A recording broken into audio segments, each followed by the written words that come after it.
You know, when you usually think of the legal system, you picture this slow, dusty beast. Right, yeah. Stacks of paper everywhere. Exactly. Stacks of paper, judges in robes taking months to make a single decision, lawyers arguing over the placement of a comma. The old wheels of justice grind slow cliche. Yeah, that one. But what happens when you pour gasoline on those wheels? Or rather, I guess, what happens when the wheels stop turning entirely because there's just too much grit in the gears. Right. And that is exactly where we are with the AFFF litigation right now, the firefighting foam cases. For anyone joining us, we were talking about thousands upon thousands of people suing major chemical companies. The scale is just massive. It really is. And honestly, it's become a logistical nightmare. Nightmare is probably putting it lightly. Yeah. It's a traffic jam of epic proportions. And when you have that much congestion, the court stops being this place of philosophy and, high-minded debate. It starts becoming a machine of efficiency. Exactly. Yeah. It has to. Which brings us to the document we are tearing apart today on this deep dive, Case Management Order number 37. CMO 37. Right, issued just a few days ago, on February 25, 2026, by Judge Richard Gergel down in the District of South Carolina. And I gotta say, reading through this order, it feels less like a legal ruling and more like an eviction notice. Oh, it's definitely a clean house order, no doubt about it. This is the court basically looking at the docket, seeing thousands of claims that are just sitting there taking up space and deciding it's time to purge. So today we're going to explore this. I've been calling it the digital guillotine. I like that. We're going to talk about the non-compliance lists, which sounds terrifying, the sort of mysterious MDL portal that controls everything, and a timeline that gives plaintiffs barely 2 weeks to save their cases from oblivion. And for anyone listening who thinks this is just, dry procedure, stick with us. This is actually a fascinating look at how modern mass torts work when the system is pushed to the breaking point. It's the ultimate tension between access to justice and judicial efficiency. It's necessary evolution, really, to ensure any kind of efficient justice actually happens. Let's start with the why. Why did Judge Gergel feel the need to drop this hammer right now? What was happening in the background? Well, think about how these massive lawsuits work. These multi-district litigations, or MDLs, you have law firms that go out and advertise heavily. Did you use firefighting foam? Call us today. Exactly. They run ads, they gather thousands of names. Building an inventory. Right. They build an inventory of clients. Yeah. And sometimes, in the rush to file before the statute of limitations hits, they file cases for people without having all the actual details nailed down. Just a placeholder. Yeah, they file a placeholder complaint, thinking, oh, we'll sort out the specifics later. But later never came. Precisely. The court and the defendants looked at the data and realized there are a significant number of plaintiffs who are basically ghosts. They filed a suit, but they haven't submitted the mandatory plaintiff profile forms. Or fact sheets. Right. No fact sheets. They're literally just names on a list. And that's where the non-compliance list comes in, which, interestingly, isn't the court doing an audit itself. They've actually deputized the defendants to do it. That is a crucial point. The order authorizes the defendants to generate these lists. They go through their records, identify the plaintiffs who are missing paperwork, and compile them. But it's not like they're mailing a spreadsheet to the judge. No, not at all. It's all part of this massive digital infrastructure run by the Eisner Advisory Group. The EAG. I kept seeing that acronym in the order. They sound like a corporate consultancy and not part of the court system. In a way, they're like privatized clerks. Yeah. They run what's called the MDL portal. This is the digital hub for everything in this litigation. If you're a lawyer in this case and you aren't glued to this portal, you are practically committing malpractice. The portal is the law. Exactly. So let's say a plaintiff ends up on this list. The identifiers the order requires defendants to use are, well, they feel a bit dehumanizing. You've got the name, the MDL docket number, the portal number, and then this thing called a ticket number. It creates a strict tracking system. Instead of it being John Doe's case, it becomes ticket number 452. It's like getting a traffic ticket. Very much so. It turns a human claim into a data error that needs to be resolved by the system. But what exactly gets you a ticket? I mean, are we talking about complex legal failures here or basic stuff? It's surprisingly basic. The order explicitly lists the sins of non-responsiveness. Obviously, if you just never submitted a plaintiff profile form at all, you're on the list. Right. But the one that really stands out is the exposure requirement. Failing to identify the location of exposure. If you cannot identify at least one location of exposure and the approximate dates, you are officially considered non-responsive. Which, playing devil's advocate here seems fair. If I'm suing a giant chemical company saying their product poisoned me, I should probably know where I used it. You would think so. But going back to that inventory problem, sometimes firms sign up clients who just know they were in the military or they worked as a firefighter. But they haven't dug up the actual service records yet. Exactly. They don't know if they were stationed at a base that actually used the specific AFFF foam in question. This order basically says, if you don't know where you were exposed, you don't have a case, period. It's forcing them to do the homework they probably should have done 2 years ago. Yes. And there are other triggers, too. Failing to provide a valid name or date of birth, identity issues. Basic identity. Right. Or failing to submit a verification of plaintiff. The verification, that's just the signature page, right? Swearing the info is true. It is just a signed and dated verification. And this is actually where the order shows a tiny, tiny sliver of mercy.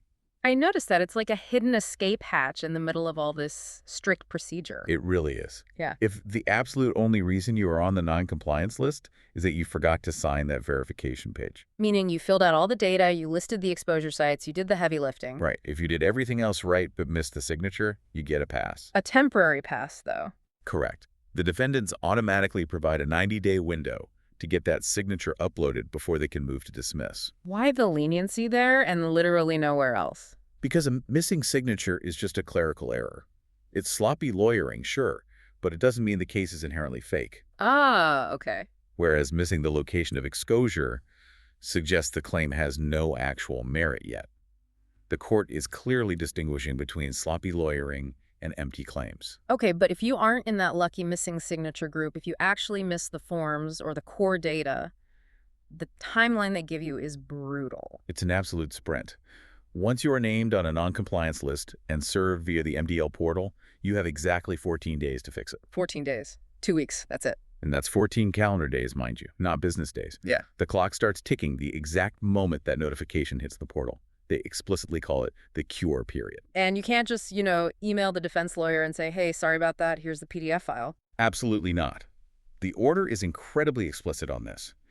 You must submit the cure through a specific plaintiff cure tab within the MDL portal. Plaintiff cure tab? Yes. If you send it by email, it does not count. If you drop it in the mail, it doesn't count. It has to be uploaded, logged, and time-stamped by the EAG system. It's essentially data entry or death. That's a bit dramatic, but yeah, functionally, yes. The court is trying to force everyone to use the digital infrastructure.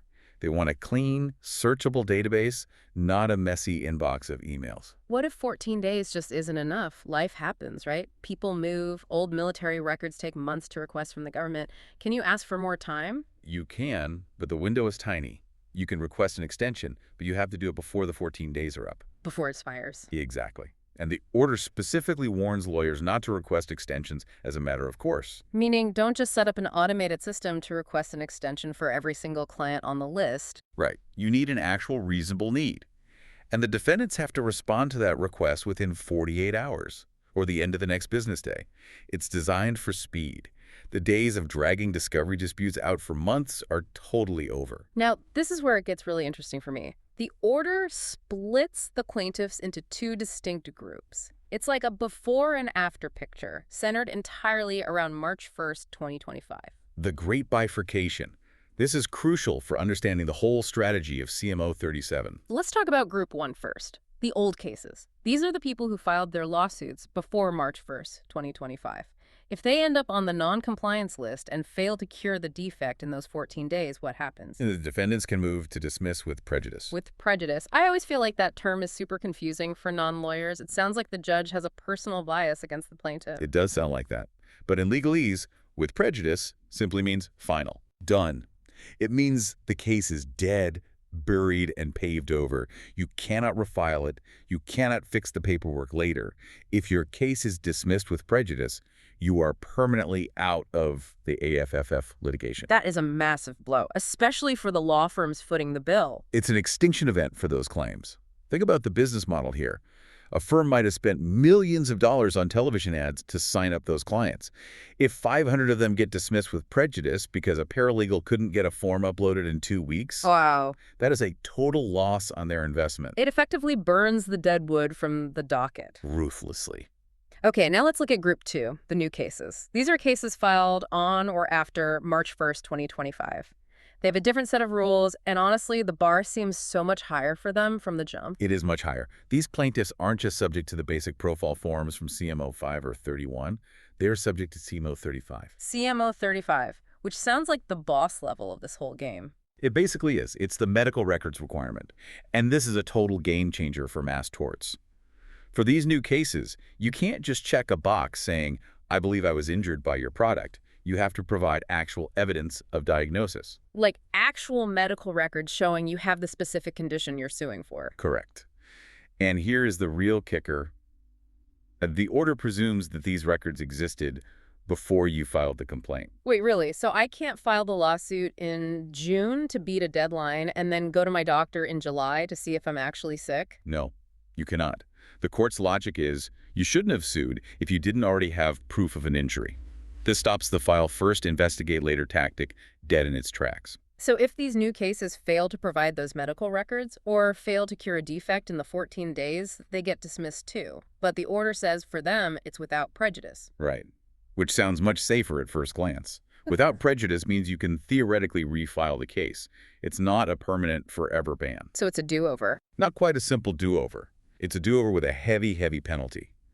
If you get dismissed without prejudice and you want to come back into the MDL, you have to follow the incredibly strict rules of CMO 3, specifically paragraphs 25 through 29.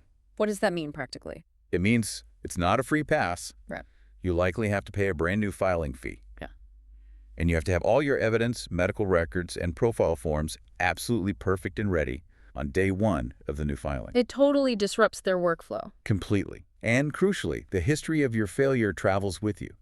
The order says these refiling requirements are personal and binding on the plaintiff. Personal and binding. What does that actually mean in the real world? It prevents lawyer shopping. I see. Let's say your case gets dismissed because your current lawyer completely dropped the ball and missed the 14-day window. In the old days, you might just go to a new law firm down the street and say, hey, file a fresh case for me. And you'd start with a clean slate. Exactly. But not anymore. Not under this order.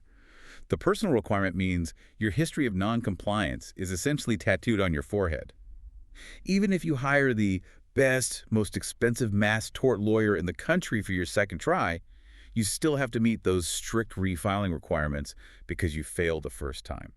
That is strict. It treats the plaintiff almost like a credit score.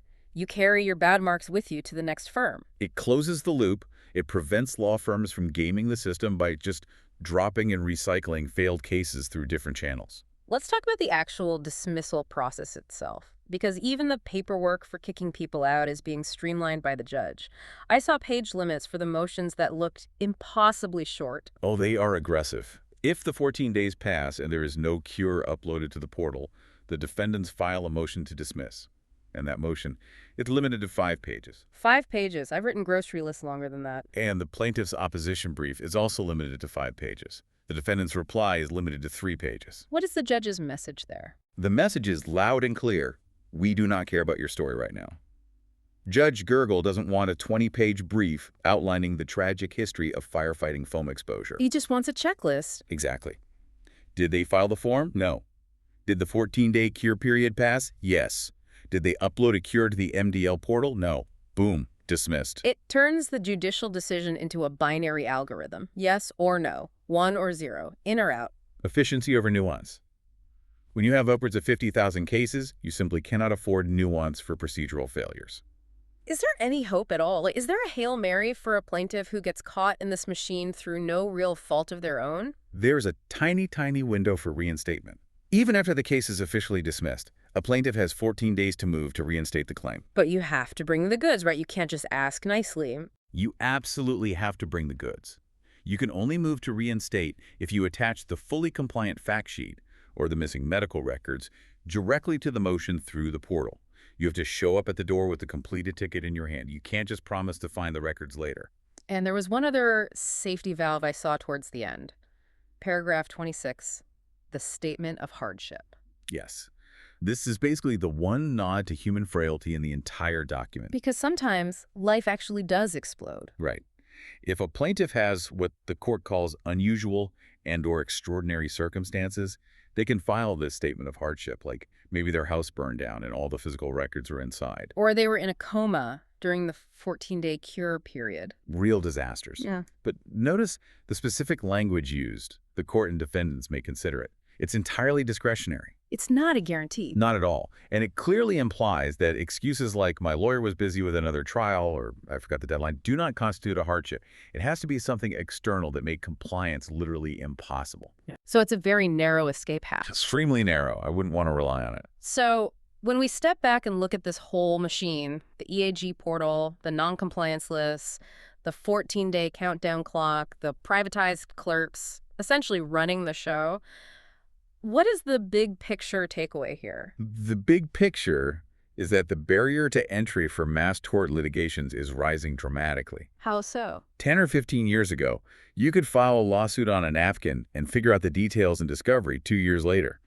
Today, you need to be digitally literate, incredibly organized, and have your medical evidence ready before you even knock on the courthouse door. It almost feels like the administrative phase has become just as dangerous as the trial phase. That's the perfect way to put it. You can have a perfectly legitimate cancer diagnosis. You can be a victim who absolutely deserves compensation.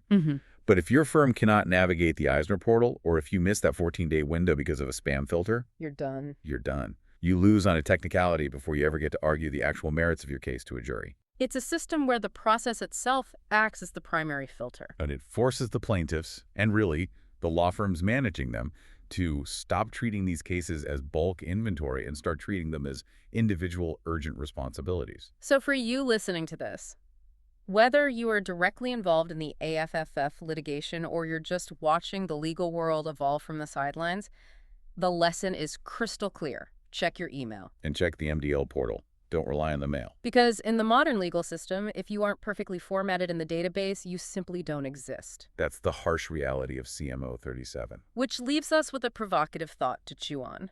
The order mentions the court retaining jurisdiction over dismissed claims and those strict personal refiling requirements binding the plaintiff no matter where they go. In an era of mass torts with tens of thousands of claims, are we moving toward a justice system where proving you can follow the bureaucratic process is actually harder than proving the facts of your case? It's a great question. Something to think about. That's it for this deep dive into the machinery of Case Management Order No. 37. Stay organized out there.